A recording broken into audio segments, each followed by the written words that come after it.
Hello students. So in this video we will discuss about the dielectrics. Okay.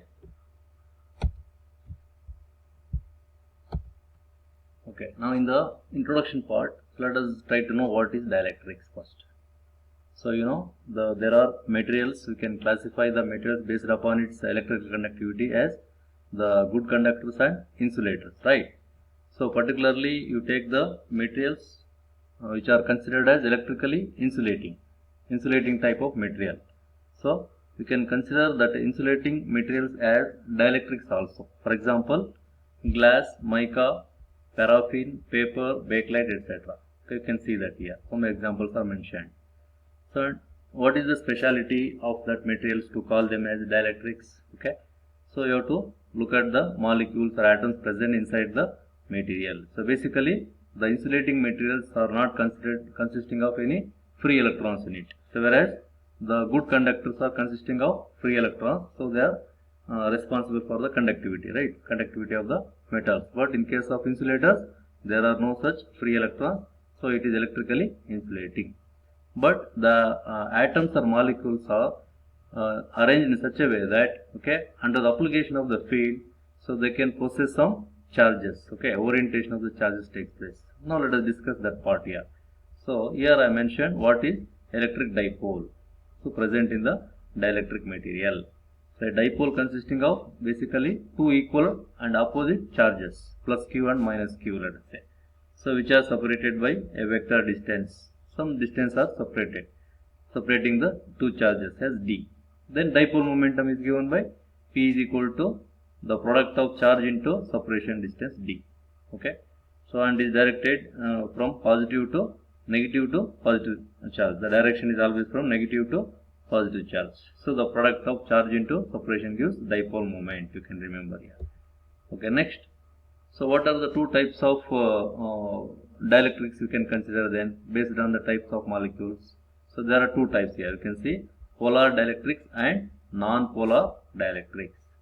If the opposite centers of the positive and negative charges in the molecules do not coincide with each other, even in the absence of an external field, then these materials are called polar dielectrics.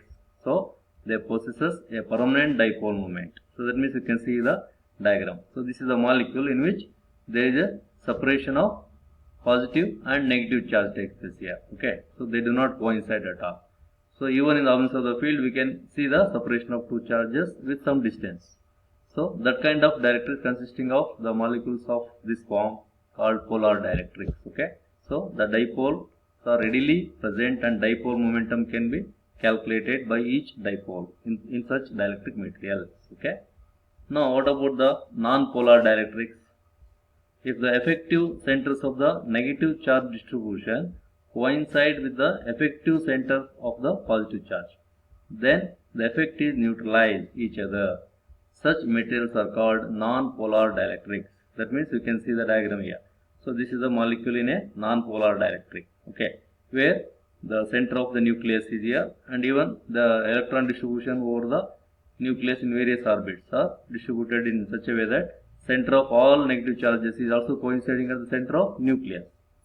That means, so they are concentric. Okay, nucleus and distribution of electron cloud are concentric. Both are having common center.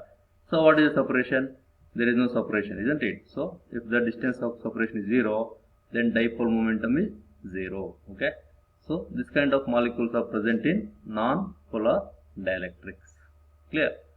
So only in the application of electric field, so the molecules may be separated like this. Okay, under the application of the electric field, they may be separated, then they possess as a dipole moment. Otherwise, initially there is no dipole moment from such molecules. So the dielectrics are called non-polar dielectrics. Clear? Now look at the next slide. So dielectric constant. So you have to measure the dielectric constant of the given dielectric material, let us say. How do you measure it? So dielectric constant is the ratio between the permittivity of the medium to the permittivity of the free space. Clear? So it just you can see the epsilon r is equal to epsilon by epsilon naught. So epsilon r is the relative permittivity, where epsilon is the permittivity of the given medium. So epsilon naught is the permittivity of the free space. Okay, so we have to consider the ratio between them, given medium or permittivity and permittivity of the free space. That gives the relative permittivity of the given material. Now, the characteristics of the dielectric material are determined by the dielectric constant, and it has no units because both are permittivity here, so the units will be cancelled each other. So finally, we will not get any unit for epsilon r. Okay, and this value of the permittivity is the main characteristics to understand what is the amount of dielectricity you are getting from the given material. Okay, now let us see how it works in the capacitor. So, capacitance of a capacitor. So, what do you mean by that? When a dielectric is introduced between the parallel plates of a capacitor, the value of its capacitance C increases by a factor epsilon. See, in order to increase the capacity of a capacitor, so we are introducing the dielectric material between the two parallel plates of a capacitor here. Okay, so that absolute permittivity of the medium, we call it as absolute permittivity of the medium as epsilon.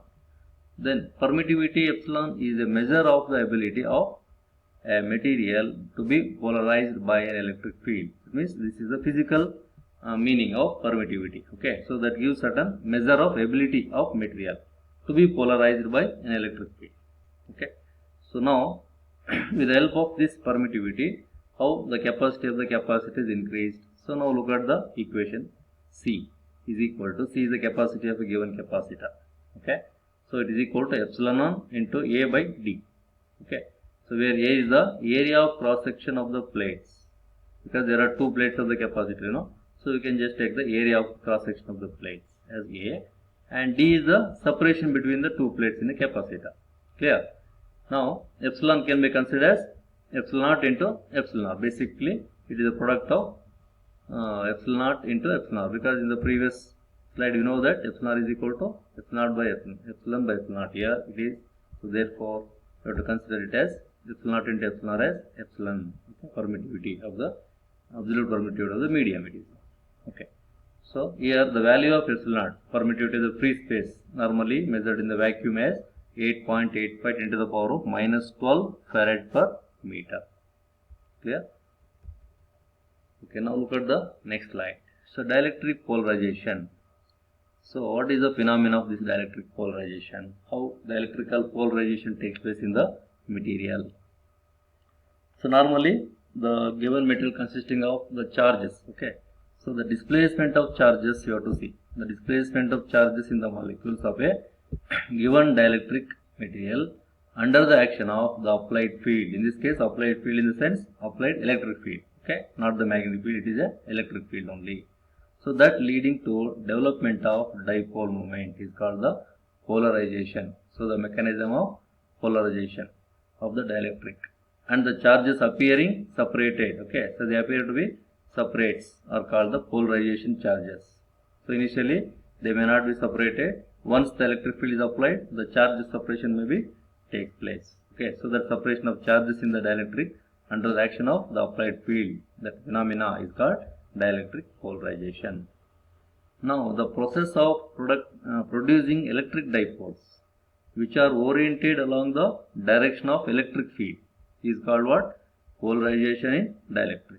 So this is another definition for polarization in the dielectric also we can say. Okay, because dipole moment initially does not exist. So after application of the electric field, so it produces the electric dipoles which are oriented along the direction of electric field. Initially they may not be oriented in the direction of the electric field. Once the electric field is applied, then all dipoles will be oriented in the direction of electric field. Clear? So in other words, again the polarization is also defined as the dipole moment per unit volume.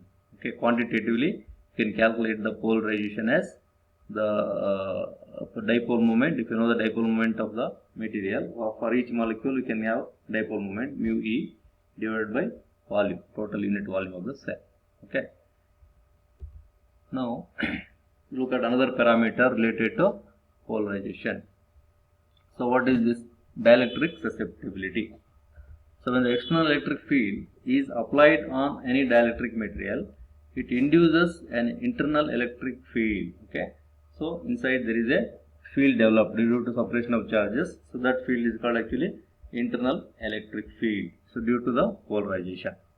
So this EP, okay, internal field due to polarization. EP is called internal field due to polarization. So opposes the external field. Okay. So therefore, the resultant electric field can be considered as E is equal to E external minus EP.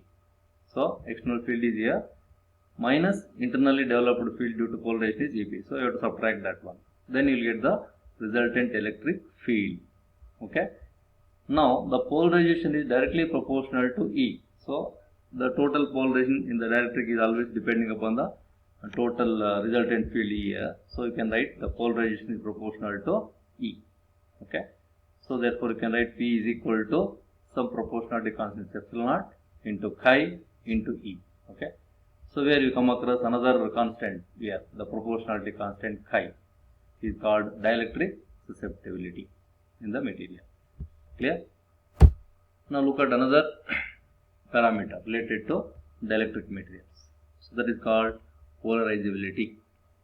So when the electric field is again applied on a solid, electric charges are displaced causing the polarization, as you know the process of polarization. Now the induced dipole moment, okay, mu E is directly proportional to the local electric field intensity E, as you know in the previous slide. So dielectric dipole moment is proportional to the field E, electric field intensity E. So we can write it as mu E is equal to alpha into E. So that proportionality constant is now called polarizability. Okay. So this proportionality constant alpha is called now polarizability. So now for any given dielectric material, the total polarization may depend upon total number of atoms present in the material, right? So total polarization of the dielectric containing n number of atoms is given by P is equal to, you have to multiply the total number of atoms to the dipole moment contributed by each atom. So n into mu E. Okay. So therefore you can write it as n into mu E is nothing but here alpha E. So you can substitute it as alpha into E. So n into alpha into E. Okay. Where alpha is called what? Polarizability of the material. Okay. Of course, this polarizability value is depending upon what kind of polarization takes place inside the dielectric. And hence we can consider the polarizability factor alpha as the sum of alpha E plus alpha E I plus alpha O. That means polarizability contributed by electronic polarization alpha E, and similarly polarizability by ionic polarization or polarizability by orientation polarization here. Okay. So like that we can have different types of polarization in the material. Now let us see what are the different types of polarizations or mechanisms present in the given material under the application of electric field. Okay. Now see, this is the slide. So electric polarization mechanisms. So there are 4 different mechanisms through which electrical polarization can occur in dielectric materials.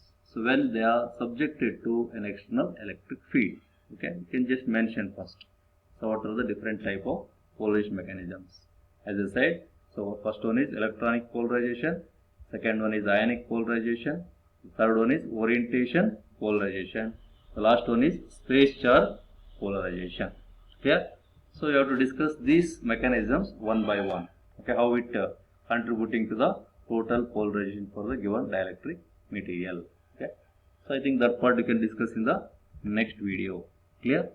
Thank you.